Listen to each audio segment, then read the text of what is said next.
जय माँ उग्रचंडा, जय माँ काली। परम शाक्ताचार्य भगवान श्री वामदेव जी को मैं दंडवत प्रणाम करता हूँ। भगवती महामाया आदि पराशक्ति जगदम्बा विविध कल्पों में, विविध युगों में नाना रूपों को धारण कर इस जगत का तथा अपने भक्तों का रक्षा करती हैं। कभी वे मधुकैटभ नाशिनी, कभी वो महिषासुर मर्दिनी तथा वे कभी शुंभ निशुंभ घातनी होती हैं। कभी वे दशभुजा दुर्गा, कभी षोडशभुजा भद्रकाली और कभी अष्टादशभुजा उग्रचंडा रूप धारण कर महिषासुर का नाश करती हैं। जी हाँ, इन 3 रूपों में उन्होंने महिषासुर का वध किया। सिर्फ इतना ही नहीं, उन्होंने इन 3 क्या अनेकानेक रूपों को धारण कर महिषासुर का वध किया, किंतु एक कल्पने में अलग अलग कल्पों में अलग अलग रूपों को धारण कर वे महिषासुर का मर्दन करती हैं। कभी दशभुजा दुर्गा, कभी षोडशभुजा भद्रकाली और कभी अष्टादशभुजा उग्रचंडा बनती हैं।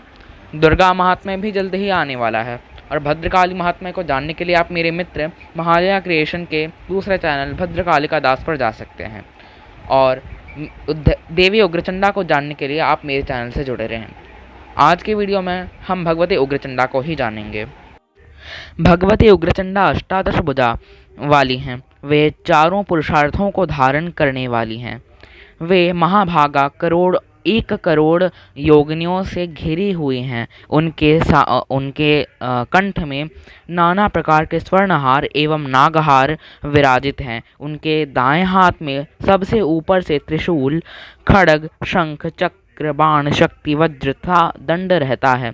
वे अपने बाएं ओर महिषासुर के कंठ पे तथा अपने दाएं पैर महासिंह के कंधे पर रखती हैं। वे अत्यंत भीषण गर्जना करती हैं। बाएं में सबसे ऊपर से खेटक, चर्म, धनुष तथा पाश, अंकुश, घंटा, परशु, मूसल बाएं में अवस्थित है। दक्षिण हाथ में प्रचंड पान पात्र रहता है जो सुरा से संपूर्ण है। देवी अपने गले में मुंडमाला धारण करती हैं। वे भीषण नाद करने वाली प्रचंड सिंह पर अवस्थित हैं। उनके 3 रक्त वर्णित नेत्र हैं। वे महाकाया हैं और अष्टादश भुजा हैं और वे घोर कृष्ण वर्णा हैं। ऐसा भगवती उग्रचंडा का स्वरूप है। अब भगवती ने किस प्रकार महिष का मर्दन किया वो बताता हूँ, सुनिए। ब्रह्मांड के प्रथम काल में जब महिषासुर ने सभी देवताओं को प्रताड़ित कर उन्हें स्वर्ग से निकाल दिया, तब सभी देवता त्रिदेवों के पास गए। फिर सबने भगवती की महापूजा की, जिसके बाद कृष्ण पक्ष की 9वीं तिथि को अश्विन मास में भगवती उग्रचंडा प्रकट हुई। वे 1 करोड़ योगिनियों से घिरे हुई थी। देवगणों को अभय दान दे वे महिषासुर से युद्ध करने चले गईं। वो युद्ध बहुत भयंकर था। रणभूमि रक्त से पूरी सनी हुई थी। इधर उधर असुरों के मृत देह पड़े हुए थे। कभी वो असुरों के पेट को गदा से फाड़ती, कभी उनके सर काटती और इसी तरह भगवती ने महिषासुर के संपूर्ण सेना को ध्वस्त कर दिया। इतनी प्रचंड स्वरूप वाली भगवती को देखकर स्वयं महिषासुर भी भयभीत हो गया।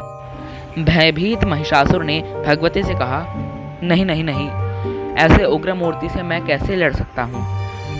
सौम्य हुई है। तब भगवती उग्रचंडा ने कहा, नहीं, इस कल्प में तो मेरे इसी रूप में मेरे हाथों से मरेगा, कोई अनुग्रह नहीं मिलेगा। किंतु जिस कल्प में तुझ पर मेरी कृपा बरसेगी, उस कल्प में मैं भुवन मोहिनी होकर तेरे बालों को घसीटूंगी। इसके बाद महिषासुर ने महिष अर्थात भैंस रूप धारण कर भगवती के वाहन महासिंह से लड़ने लगा। महासिंह ने युद्ध के समय महिषासुर के भैंस रूप अर्थात महिष रूप की आंतड़ियाँ निकाल दी। तब भगवती जगदम्बा उग्रचंडा महिषासुर के ऊपर कूदी और उस महिष का सर अपने त्रिशूल से काट दिया। उस भैंस के धड़ से जब महिषासुर निकला तो उसके वक्षस्थल को देवी ने अपने त्रिशूल से भेद दिया और अपने खड्ग से उसका मस्तक काट दिया। इस प्रकार भगवते उग्रचंडा ने महिषासुर का वध किया और ऐसे ही अनेकानेक कल्पों में वे अनेक रूपों में महिषासुर का मर्दन करती हैं। कभी वो षोडश भुजा भद्रकाली है तो कभी दशभुजा दुर्गा, कभी वो अष्टादश भुजा महालक्ष्मी है। हाँ, अब ये महालक्ष्मी विष्णु पत्नी नहीं है, यह अलग है। ये अष्टादश भुजा हैं, इनके हाथ नीले हैं, चरण रक्त वर्ण के हैं आदि इत्यादि इनका स्वरूप है। इन पर हो सकता है कि कभी वीडियो डाल दूँ। आज के लिए बस इतना ही। जय माँ काली, जय माँ उग्रचंडा। परम शाक्ताचार्य भगवान वामदेव जी को मेरा दंडवत प्रणाम। और अगले वीडियोस का तैयार करेगा। आगे हम बलि और तंत्र पर भी वीडियो लाएंगे। क्या है तंत्र और क्या बलि सही है या गलत। जय माँ काली, जय वामदेव।